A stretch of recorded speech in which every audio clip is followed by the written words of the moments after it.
is Abby Johnson. And Abby, if you can introduce yourself for the record. Sure. My name is Abby Johnson. I worked at Planned Parenthood for 8 years. I was an abortion clinic director.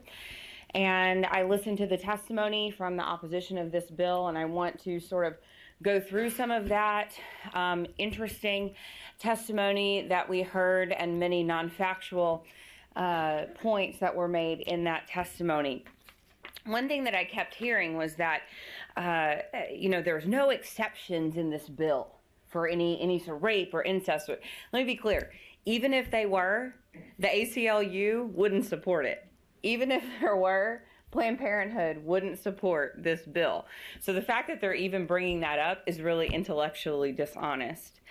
Abortion can never, on its face, be safe, because in order for an abortion to be deemed successful, an individual and unique human being with a beating heart must die.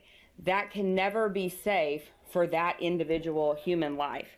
I want to talk specifically about what a first trimester abortion is and what it looks like from a person who ran a Planned Parenthood abortion facility and was there for 8 years.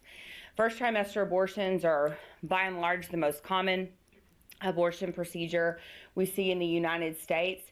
A transvaginal ultrasound is standard procedure inside of every National Abortion Federation clinic, which includes every Planned Parenthood clinic.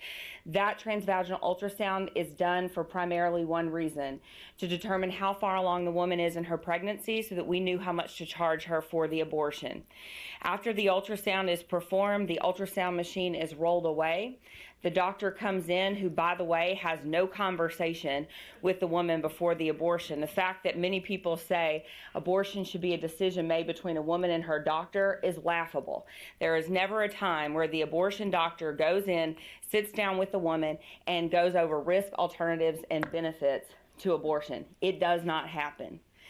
The doctor starts performing the abortion. He's going to insert into the woman's uterus, into the cervix, metal dilation rods, graduated metal dilation rods.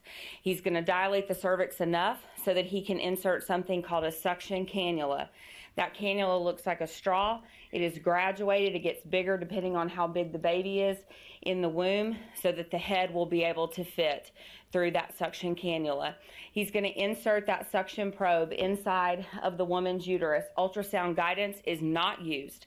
That is not the standard protocol inside of National Abortion Federation or Planned Parenthood clinics. He's going to take that probe and he's going to blindly poke around inside the woman's uterus until he thinks he has enough blood and tissue in a glass jar. That glass jar is going to go into a lab called the POC lab. POC in the medical community stands for products of conception. The products of conception is, of course, the baby.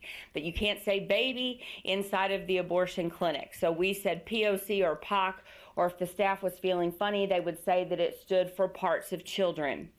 After all the parts were accounted for, the POC lab technician would dump everything out into a glass baking dish that sat on top of an X-ray light box, and she would reassemble the parts of the baby. Please understand me, I'm talking about first trimester abortion. Yes, there are parts. Yes, they must be reassembled. The baby is fully formed. Every internal organ is formed by 12 weeks gestation. So yes, there are parts, even earlier than 12 weeks. Once all the parts are reassembled, that POC tech will take everything, dump it into a red biohazard Ziploc sort of bag, and those bags will go into a freezer in the POC lab that the staff jokingly called the nursery. And once a week, a company, a biohazard medical waste company like Stericycle, will come into the facility and they will pick up all the red bags of babies where they are taken to their facility to be incinerated. That's if the abortion facility decides they don't want to just put them in their industrial size garbage disposal and grind them up and put them into the water waste treatment facilities. That is first trimester abortion. We have already heard the testimonies from the opposition calling women who are pregnant persons, because now we live in a time where people say it is not just women who get pregnant. Now apparently men can get pregnant. And that shows you just how detached from science the pro-choice side is on this issue. Fact, only women get pregnant. You gotta have lady parts to have a baby.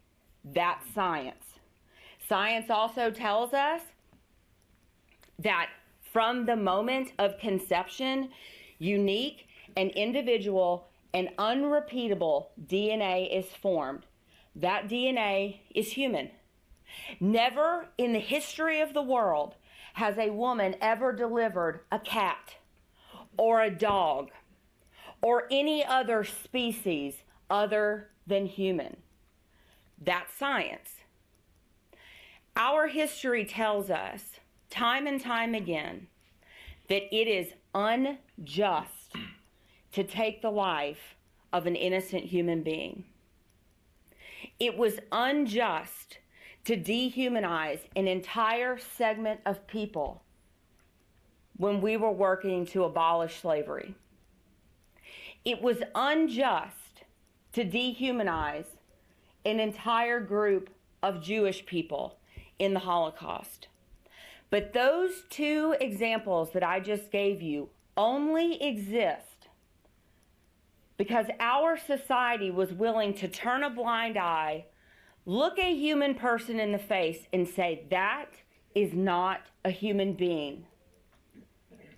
That is not scientific. There was a time when it was it was real innocent, and it was our ignorance, and we said, oh, it's just a blob of tissue, it's just a mass of cells. But anybody with a brain and anybody with any sort of understanding of science and anyone with any sort of intellectual honesty can say it's not a clump of cells. We know better than that. Ultrasound technology has been around since the early 80s. We know what it is. We know inside of the womb it is a human being with a beating heart. And it was innocent back then because we really believed that. And so, we could sort of let that go. Well, people didn't know any better. Now we are living in such depravity that there are people, like the people that oppose this bill, that are willing to say, I know it's a human being, I know it has a heartbeat, I know there is life there, and I know it is innocent, and I'm willing to kill it.